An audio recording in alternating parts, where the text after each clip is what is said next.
Banyak sekali orang mengkritisi bagaimana ekonomi yang sekarang, bagaimana terjadinya ketimpangan di dalam sistem perekonomian kita, terutama di dalam momen-momen pandemik ini. Banyak sekali kritikan-kritikan yang dilayangkan oleh para kritikus ekonomi terkait dengan kebijakan pemerintah yang dinilai tidak pro terhadap rakyat ataupun hanya menguntungkan segelintir golongan saja. Nah, jika kita flashback lagi ke belakang, kritikan-kritikan atau bahkan hujatan terhadap sistem ekonomi tidak jauh dari kritikan orang-orang kiri terhadap kapitalisme sebagai sistem ekonomi. Nah, sosok yang paling menonjol dan sampai sekarang masih selalu dikenang oleh banyak orang, dan bahkan pemikiran-pemikirannya sampai sekarang selalu ramai didiskusikan, yaitu Karl Marx. Saya rasa semua kita pasti paham ya, atau jangan dulu paham, kita pasti mengenal siapa Karl Marx. Terutama ini saya mengasumsikan pendengar dari kalangan akademisi terutama ya, yang concern di bidang sosial, politik, dan terlebih ekonomi sebagai ilmu. Suka ataupun tidak suka, setuju ataupun tidak setuju terhadap pemikiran Marx, kita tidak bisa menafikan bahwa pemikirannya telah banyak membentuk beragam pemerintahan besar ya, pemerintahan atau sistem kekuasaan besar di dunia ini. Terutama kita bisa melihat pada pasca Perang Dunia Kedua, bagaimana dimulainya perang dingin antara blok timur dan blok barat, dimana mungkin kita bisa sepakati bahwa fasisme memang sudah hancur pasca Perang Dunia Kedua. Namun terdapat pergesekan ideologi di mana pemikiran Marx memantik berdirinya tiran-tiran kekuasaan. Contohnya Uni Soviet di bawah pimpinan Stalin, yang kemudian kita nomenklaturkan sebagai Stalinisme. Dan ada juga bagaimana perpecahan saudara di tanah Korea, di semenanjung Asia, di mana adanya perpecahan antara Korea Utara dan Korea Selatan, di mana Korea Utara condong pada ideologi yang masih dapat mengakar pada Marxisme itu sendiri, sedangkan Korea Selatan lebih condong ke blok barat. Meskipun banyak yang mengkritik Marx bahwa pemikirannya melahirkan tiran-tiran kekuasaan yang sangat identik dengan kediktatoran, akan tetapi kita tidak bisa serta-merta secara serampangan ataupun secara terburu-buru menolak dan mengejek-ejek pemikiran Marx ini. Sekali lagi, mau tidak mau ataupun setuju tidak setuju, kita harus secara legowo bersedia untuk mengapresiasi buah kerja Marx, meskipun banyak kekurangan di balik buah kerjanya itu, di mana pemikirannya yang sangat tajam menganalisis penyakit dari tubuh kapitalisme itu memantik lahirnya pemikiran-pemikiran yang concern di bidang kapitalisme, terutama yang melihat dari sisi keburukan dan titik lemah dari kapitalisme itu sendiri. Ketak terelakkan kita di dalam mengkritisi bangunan sistem perekonomian yang diikuti oleh sistem perpolitikan dan sebagainya dalam tubuh kapitalisme akan selalu menyertakan tawaran jawaban-jawaban dari Marx terkait dengan bagaimana ia melihat busuknya kapitalisme dalam tanda kutip. Tentu saja di dalam kesempatan ini, karena podcast ini bersifat sangat singkat dan saya tidak mungkin bercerita panjang lebar tentang bagaimana pemikiran Marx secara mendetail, dikarenakan saya juga bukan sebagai pakar di bidang Marxisme. Akan tapi ada beberapa gambaran ataupun fase yang perlu kita ketahui terkait dengan pemikiran Marx, di mana awal-awal pemikiran Marx itu bisa kita sebut sebagai the young Marxist atau Marxisme muda, di mana memang pemikiran Marx itu sangat dipengaruhi oleh sepembacaan saya ada 3 sosok yang sangat mempengaruhi pemikiran Marx. Yang pertama ada tentu saja Friedrich Hegel sebagai sang guru utamanya. Kemudian ada Bruno Bauer sebagai sosok yang sangat concern di bidang kritik terhadap agama, di mana buah-buah pemikiran Marx yang mengkritisi agama yang disinyalir menjadi kaki tangan kapitalisme itu banyak diperoleh dari Bruno Bauer. Selain Bruno Bauer ada juga Feuerbach yang tentu saja di mana pemikiran Feuerbach tentang alienasi, tentang agama sebagai candu itu atau agama sebagai proyeksi kecemasan itu sangat mempengaruhi bagaimana Marx di dalam mendiagnosa kapitalisme dan menemukan bahwa agama dalam tanda kutip berperan menyuburkan ketimpangan kelas pada saat itu. Beberapa karyanya mulai dari kemunculan mulai dari Marxisme muda itu dia pertama-tama mengkritisi pemikiran Hegel, di mana dirasa pemikiran Hegel itu terlalu abstrak dan terlalu tidak down to earth, tidak terlalu melangit ya, pemikiran Hegel. Kemudian itu ia tuangkan dalam bukunya yang diterbitkan pada tahun 1843 yang berjudul Critique of Hegel's Philosophy of Rights, yang juga tidak terlepas dari konsepsi Hegel tentang spirit, tentang minds itu, dimana manusia sebagai minds itu sebenarnya sebelum ini saya perlu mengkelirkan dulu, karena di Jerman itu istilah spirit itu lebih identik dengan minds. Namun ada juga yang menerjemahkan sebagai roh atau sebagai jiwa. Nah, di sini saya lebih memilih menggunakan istilah minds di dalam memadankan penggunaan kata spirit oleh Hegel. Di mana Hegel mengatakan bahwa manusia sebagai partikularitas dari minds yang utuh itu terasingkan dari hakikatnya yang sungguhnya. Mengapa terasingkan? Karena manusia melihat yang lain itu sebagai suatu ancaman, sebagai suatu the other, sebagai yang benar-benar teralienasi dari dirinya sendiri, sehingga di situ akan muncul bagaimana adanya ketimpangan kelas, adanya ketidakadilan dan sebagainya, sehingga orang lebih cenderung individualis dalam kehidupan. Nah, kemudian Marx mengkonkretkannya.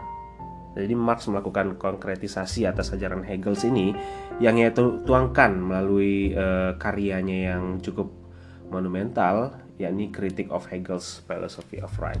Kemudian pada tahun 1844 itu dia juga menerbitkan sebuah buku yang berjudul 1844 manuskrip. Kemudian ada The Holy Family pada tahun 1845. Kemudian Thesis on Feuerbach itu pada tahun 1845. Kemudian The German Ideology tahun 1845. Dan setelah The German Ideology ini mulai mendekati ya, karena ini The German Ideology ini sebagai pijakan penting juga di dalam bangunan karya-karya Marx yang sangat monumental, yakni 3 karya utamanya yang menjadi rujukan komunisme ataupun Marxisme, yakni The Communist Manifesto yang diterbitkan pada tahun 1848,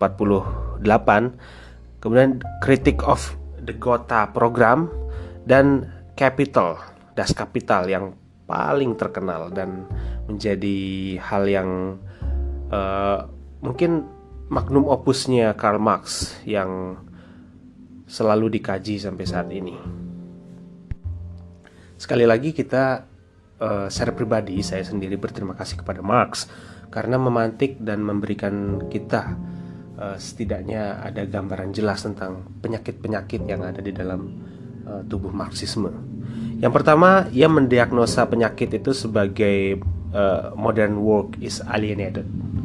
Jadi dunia kerja modern, pekerja-pekerja modern, lapangan pekerja modern, roda perindustrian modern itu adalah nomenklatur dari alienasi.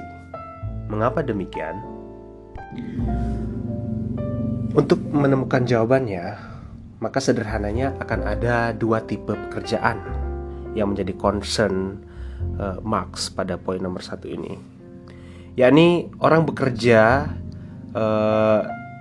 terasingkan dari dirinya sendiri, di mana dia menghasilkan produk-produk yang tidak ada sangkut pautnya dengan hasrat atau desire-nya, sehingga ia bekerja seperti misalnya orang yang duduk di pabrik dari pagi sampai malam lembur mengerjakan produk yang sama sekali tidak ada sangkut pautnya dengan kehidupannya, seperti misalnya dia merancang roda mobil mewah dalam tanda kutip, yang dimana ia sama sekali tidak ada hubungannya dengan buah keringatnya itu. Nah, dimana dia bekerja itu hanya untuk mendapatkan upah. Dimana yang menjadi pertanyaan Marx adalah bagaimana korelasi antara keringat yang menetes itu kemudian dengan hasrat yang ada dalam diri pekerja ini dan dengan upah itu. Bagaimana korelasi ketiga hal itu? Itu yang disebut sebagai pekerjaan yang mengalienasi. Nah, karena menurut Marx orang itu harus bekerja dan melihat dirinya sendiri di dalam objek pekerjaannya itu, sehingga ia tidak bekerja secara abstrak. Dan kemudian yang kedua, yakni pekerjaan yang dimaksud oleh Marx yang seharusnya yang idealnya itu adalah pekerjaan yang bersifat objektif, di mana hasil keringat dari sang pekerja itu merupakan representasi dari keinginannya, dari keinginan hatinya, sehingga ia tidak bekerja secara abstrak. Dia bersusah payah dari pagi sampai malam, mencucurkan keringat, meninggalkan anak istri, namun diupah hanya sebatas UMR pada akhir bulan misalnya, atau pada akhir minggu. Itu merupakan hal yang tidak adil menurut Marx. Nah, kemudian pada masyarakat industri modern, terutama pada abad ke-21 ini, di mana banyak pekerja yang jika kita tarik pada era di mana Marx hidup, pekerja-pekerja masih mungkin bisa dibilang tidak terlalu teralienasi. Seperti misalnya mereka mengerjakan sepatu, memintal benang, kemudian mengerjakan kursi, itu masih jelas apa yang mereka kerjakan. Mereka masih bisa menarik desire-nya kepada objek yang hendak ia buat itu. Akan tapi jika kita lihat pada pekerjaan-pekerjaan digital, era-era digital, yang menjadi pertanyaan terbesarnya yaitu bagaimana sumbangsih buah keringat kita itu terhadap kemanusiaan. Semisal kita bekerja di perusahaan yang fokus menyediakan jasa provider internet misalnya, ataupun merancang fiber optik atau elemen-elemen komputer. Di situ merupakan hal yang lebih rumit dibandingkan dengan era di mana Marx hidup. Dengan demikian, pekerjaan di era modern yang dimaksud oleh Marx, di mana pada era modern ini memang yang dilihat itu lebih kepada spesialisasi, tidak lagi pada buah keringat, tidak lagi pada tenaga kasar, akan tetapi pada spesialisasi pekerjaan yang kemudian digeneralisir oleh Marx sebagai sebuah alienasi massal, atau dalam bahasa Jermannya disebut sebagai Entfremdung. Alienasi yang dimaksud secara ringkasnya yakni alienasi antara apa yang kita rasakan saat kita melakukan sesuatu, melakukan pekerjaan itu, dengan apa yang kita pikirkan sebagai diri kita sendiri, atau siapa diri saya ini sendiri, dan apa yang bisa kita kontribusikan kepada kemanusiaan. Selanjutnya, poin keduanya yaitu bahwa Marx melihat pekerjaan di dalam era modern atau pekerjaan modern itu tidaklah aman. Jadi ketika perkembangan kecanggihan teknologi di era modern itu membuat pekerja-pekerja mengalami sebuah kecemasan, di mana tenaga mereka akan sangat cepat tergantikan oleh mesin-mesin canggih, sehingga muncul kecemasan bahwa hari ini mungkin saya bisa bekerja seperti misalnya menjaga gerbang tol. Lalu apakah hal itu bisa tetap berlangsung 2 tahun ke depan, di mana sekarang sistem komputerisasi sangatlah canggih, di mana untuk menghemat biaya, mengeluarkan biaya untuk menggaji karyawan, lebih baik menggunakan tenaga atau jasa robot, jasa komputer untuk menjaga tol, untuk menjaga arus masuk dan keluar kendaraan di jalur tol. Hal itu memang benar-benar terjadi, di mana sisi kemanusiaan memang ya dalam tanda kutip bukan kepada konsumennya saja, tetapi bagaimana perusahaan-perusahaan besar ini secara serampangan, secara mudah untuk mengabaikan sisi kemanusiaan. Di mana saya maksud dengan sisi kemanusiaan di sini, ketika pekerja-pekerja ini tidak dipahami sebagai manusia utuh, namun hanya sebatas tahap utilitas, tahap daya guna saja, di mana ketika tenaga ini sekiranya akan lebih efisien dan efektif tergantikan oleh komputer, maka dengan sangat mudah untuk mem-PHK misalnya, atau menggantikan dengan atau memecat karyawan tersebut. Selanjutnya, poin ketiga yang mungkin sangatlah masuk akal dan bisa kita lihat di sekeliling kita dengan sangat mudah ya, bahwa pekerja mendapatkan gaji sedikit, gaji yang rendah, sementara di satu sisi pemilik modal atau kapitalis itu sendiri atau pemilik usaha, bos-bosnya itu semakin kaya. Dimana memang ketika kita berbicara dalam konteks negara memang meregulasi bagaimana adanya kesejahteraan bagi kaum pekerja atau kaum buruh, dengan salah satunya adanya upah minimum rata-rata atau UMR. Namun jika kita bandingkan dengan bagaimana progres kehidupan para pekerja ini yang gajinya hanya segitu-gitu aja dengan bos-bos mereka, itu sangatlah berbeda 180 derajat, di mana yang miskin semakin miskin dan yang kaya semakin kaya. Jadi ibarat mesin, kaum kapitalis ini atau pemilik modal ini berusaha untuk bagaimana mempreteli, kemudian merancang kembali pekerja-pekerja ini yang diibaratkannya sebagai mesin yang siap untuk mencetak kepingan-kepingan emas, kepingan-kepingan uang secara lebih besar. Sehingga bagaimana caranya mempres para pekerja agar mereka bekerja semaksimal mungkin sehingga dapat mendongkrak profit dari perusahaan.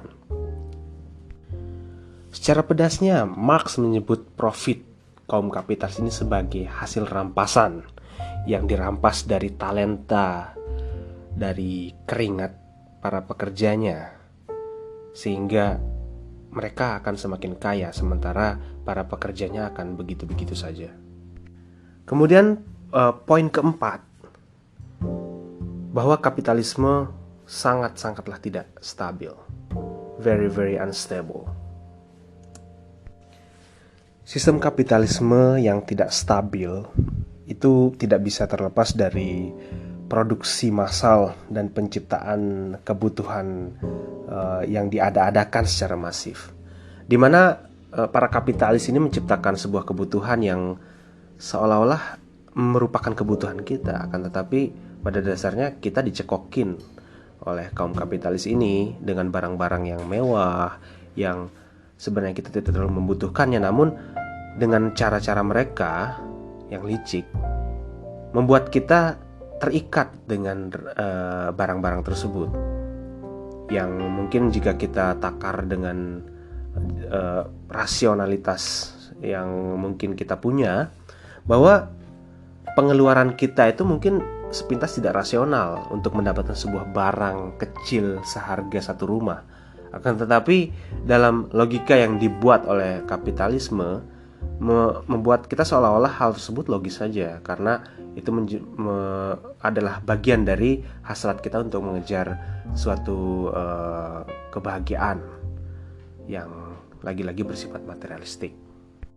Ketidakstabilan dari sistem kapitalisme bisa dilihat dari banyak terjadinya krisis, terutama krisis moneter seperti yang terjadi tahun 98 ataupun yang terjadi di belahan-belahan dunia lain, di mana krisis di dalam sistem kapitalisme ini itu sangat cepat terjadi, dan yang menohoknya, yang mencengangkannya, krisis itu bisa dibuat atau diada-adakan hanya oleh satu orang saja yang menguasai peredaran finansial. Ini mungkin merupakan bagian dari teori konspirasi ya, tapi mungkin saya tidak terlalu banyak menyinggung tentang teori konspirasi, terutama yang banyak dibicarakan orang di internet. Akan tetapi mau tidak mau itu merupakan bagian dari kritikan Marx terhadap kapitalisme, bahwa sistem kapitalisme itu sangat-sangat tidak stabil. Kemudian poin terakhirnya yang bisa kita diskusikan, yaitu bahwa sebenarnya sistem kapitalisme ini tidak baik untuk kapitalis itu sendiri. Mungkin kalau untuk rakyat ya, jika dalam pandangan Marx ya jelas kapitalisme itu buruk untuk masyarakat, untuk manusia. Namun ternyata Marx juga perhatian dengan pelaku penyelenggara ataupun aktor kapitalisme ini, di mana salah satu contohnya ada kekangan terhadap kaum kapitalis, di mana segala sesuatunya itu atas dasar alasan finansial belaka. Salah satunya yakni pernikahan. Persentase pernikahan, maksud saya persentase perasaan di dalam pernikahan kaum burjois itu lebih didominasi oleh alasan finansial dibandingkan dengan hasrat cinta yang tulus. Ini menurut Marx ya. Dari beberapa poin yang bisa saya tarikan dari kritikan Marx terhadap kapitalisme, kita sangat bisa memproyeksikannya ke dalam realitas kekinian kita, di mana pekerjaan menjadi suatu hal yang di satu sisi menjadi kebutuhan untuk keberlangsungan hidup kita, karena finansial mau tidak mau adalah sebuah keharusan. Namun di sisi lain juga menjadi hantu yang menghantui kita setiap hari, di mana di sana kenapa saya menyebutnya sebagai hantu? Karena tuntutan pekerjaan dikala kita sedang menjadi pengangguran itu ibarat kita dihantui oleh kebutuhan finansial yang menjadi hantu paling ngeri, kemudian gengsi yang menjadi hantu samar-samar tak terlihat namun mematikan, dan itu juga included harga diri ya di dalam gengsi. Dan yang ketiga adalah pada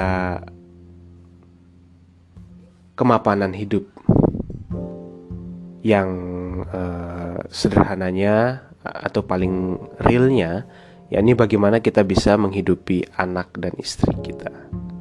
Nah, ketiga hal tersebut yang menjadi hantu-hantu yang bergentayangan yang selalu menghantui para sarjana muda yang sedang mencari pekerjaan. Sekian, terima kasih podcast singkat ini untuk sebagai pengenalan terhadap Marx yang perlu saya garis bawahi bahwa ini bukanlah sebuah pengantar yang layak, jauh dari kata layak, dan juga bukan sebagai review ataupun ulasan padat dan berkualitas tentunya tentang Marx. Namun saya hanya mencoba untuk sedikit memberikan gambaran kepada teman-teman yang berusaha untuk cari tahu tentang apa itu Marxisme.